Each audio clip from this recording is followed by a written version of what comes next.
Hello and welcome back everybody to the absolute basic beginner's guide to learning Blender. Lesson number 4. Now here's our game board that we completed in lesson 3, our noughts and crosses. And today we talk about adding a few more colors or shaders onto one specific object, and also how the lighting works in Blender and how it affects your scene. So the first thing we want to do is let's talk about shaders. And we have one of our crosses over here, which has been shaded with the shader which we called blue. Now we choose one shader here. It colors the entire object. All the mesh in the object has been turned into blue. All our materials that we've used on this project so far, and excuse me because I have a bit more than what you probably do, will be on this drop-down list over here at the material icon. If I hit that, we have various colors that we've used in the past on this project. If I just want to change the blue to red, I just go find the red, click on red, and basically change the shader on the entire object from blue to red. Let's go back and choose blue again. This is for the list of all the colors attributed to this object. At the moment there is only one. So if we want to add one more color or shader to this object, we need to hit the plus button over here. As soon as we do that, we can decide, do we want to create a new shader, or do we want to choose one from our drop-down list over here? So let's use the drop-down list and scroll down till we get a white. There it is. We now have two shaders attributed to this object, but it's still blue. Why? Because the whole object is using blue at the moment. So enter edit mode by hitting tab, and let's go choose the face mode so that we can select faces.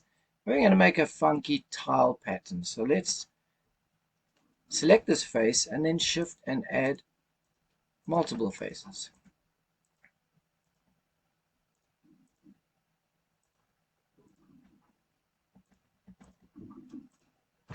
So there's our tiles.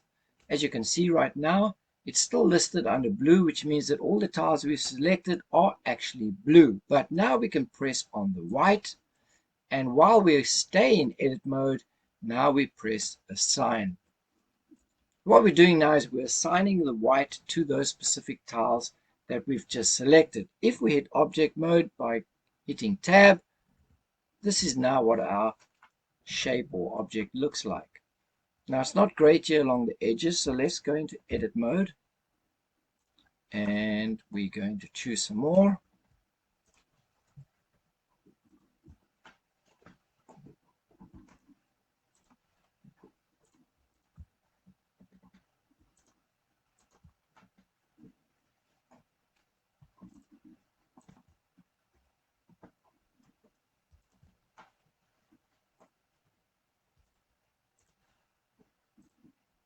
Once we've selected them, of course, now we need to go to white and press assign, and it's assigned it to those tiles as well. Hit tab to exit edit mode and go into object mode, and we now have two colors attributed to our object, and it's looking a lot better and it's looking a little nice and funky. So now let's go to one of our noughts. Let's say the one in the middle here. At the moment, we have one shader attributed to this object, which is red over here. If I want to change the entire color scheme, I can go to blue, but I want to have more than one color, so let's choose red. I want to add another color, so hit the plus. Again, we're looking for white, and we're going to use it from our drop down. This time, as soon as I hit the drop down, look right at the bottom, you'll see that it goes into a search function. So now if I just press W for white, it will give all my W options. Just click on one, and we've added white to this object. Go into edit mode by pressing tab, and we're going to learn a new function here, or a new shortcut known as loop, cut, and slide. And the shortcut for this particular action is Control R. So press Control R. You see that a ring is formed around these edges or faces over here. It doesn't have to be there. I can move the mouse pointer around and it could be there possibly, or even there. because Blender's not sure where I want to do the loop, cut, and slide. In fact, this is where I want to do it. So with the yellow circle over there, press the left mouse key and it will secure it. It hasn't completely confirmed the action. You can see two little black arrows on there because it's waiting for me to decide how big I want this ring to be. If I want it to stay where it started, I just press the right mouse key and it will stay right there. Again, this box appears over here. Number of cuts will say 1. Let's change that to 2 and it will look like this. I want to make this inner ring over here white. So I need to select all these faces over here. Let's first go to faces. Of course, if I want, I can shift and choose as we go around, but we know that takes too long. So hold the mouse pointer there, press Alt, and it will choose that entire ring for us. Now, those are still assigned as red tiles or red faces. So now we have to go to white, press Assign, and we now have changed that ring to white color. Right, looking good. Let's play around a little bit more. We're going to do this ring here white as well. Alt, select the entire ring, and Assign. Done. Now, we don't have to be limited to 2 colors. So let's go back to this note that we're working on over here. We're going to keep red, we're going to keep white, and let's go add one more color. On our drop-down list, let's just use this one here. This one says material.002 because I haven't named it yet. Make sure you name your shaders. So I'm going to change that to lime. Otherwise, they kind of get lost. Press Edit. And we've already selected this ring over here. And let's press lime and Assign. We now have 3 colors. Going to Edit Mode. Let's choose this ring. Let's make that lime as well. Now these are all very basic shaders. And under our material properties box over here, whichever shader we've chosen up here will have its properties listed down below.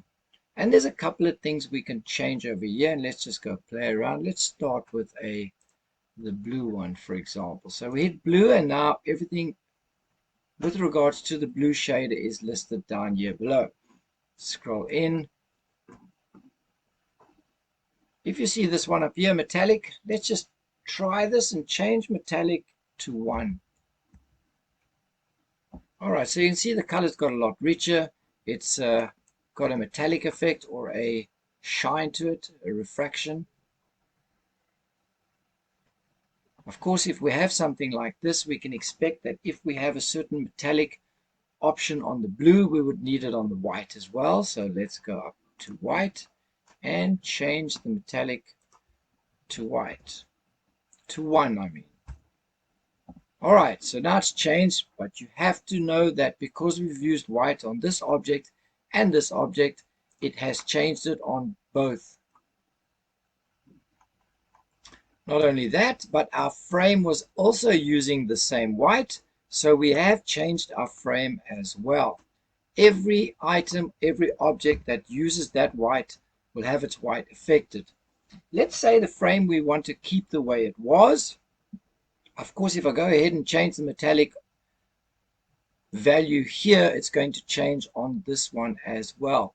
So the first thing I can do is, while I've got my frame selected, while it's got white over here, go and press this copy function over here.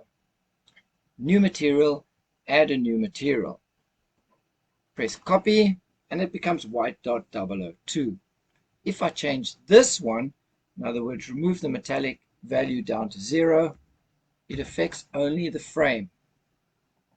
Let's also change our white under this note over here so that it does not have the magnetic value. And I think we can use the same one as we used on the frame, which was white.002, if I remember correctly. So go to the white and change it by using your drop down, W, find the 002, and you've now replaced the white with the white 002. And that's what it'll look like now. So you can have a lot of fun with shaders and colors. Again, however, we want to be changing this name. So let's change white.002 to white plain. All right, now let's have a look at where our lighting comes from in our scene. If we scroll out, we have a light over here, and we have a light over here. If I remove those lights, so just make them invisible for now. There's one more.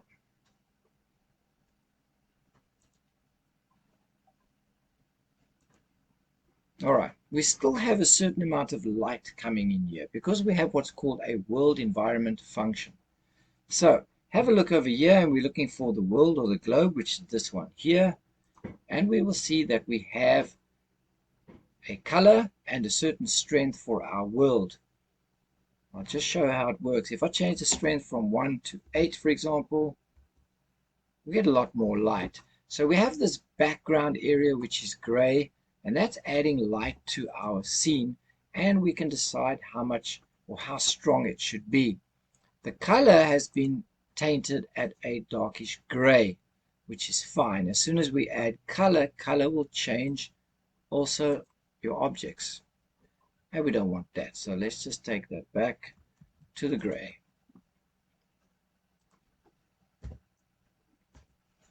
Drop that down. Let's get our lights back on over there.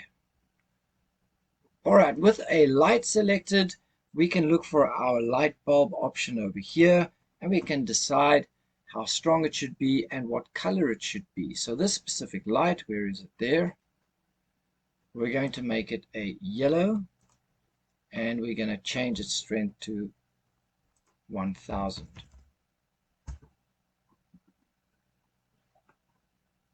So that's how lighting has been affecting our scene. So we have a world environment, and we have lights that we can add, and with the lights we can determine its strength as well as its colors. I'm going to turn that back to white. Once we are happy with our shaders and our lighting, we can start thinking about rendering this actual image. So at the moment, we're not rendering animations, we're just rendering still images just to practice the modeling and the shading. We are set as Eevee under our render engine. We're going to make an example of each of them. So we will change it to cycle as one stage just so we can see the difference. But underneath our camera over here, let's look at our output properties and grab that. All right, so here's our resolution. So 1920 by 1080, this is regular video size that everyone is using nowadays. It's in a landscape view. If you wanted this in portrait, then we would change this to 1080 and 1920. You can see that the actual camera viewport has changed. Let's go back.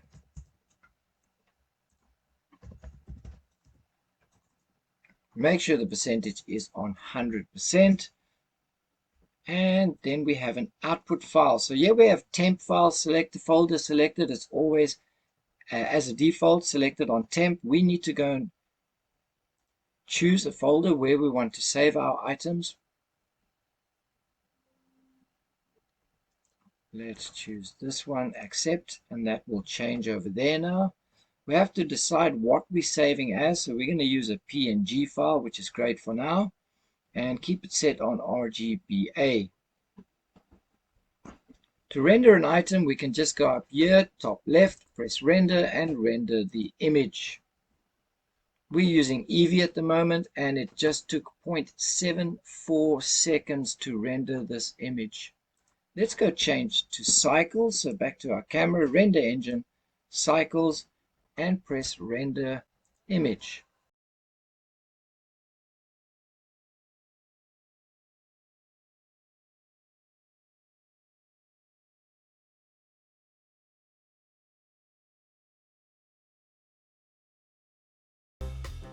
Press Ctrl S, make sure that your work is saved. Thank you so much for joining us, and lesson 5 will be coming out very shortly.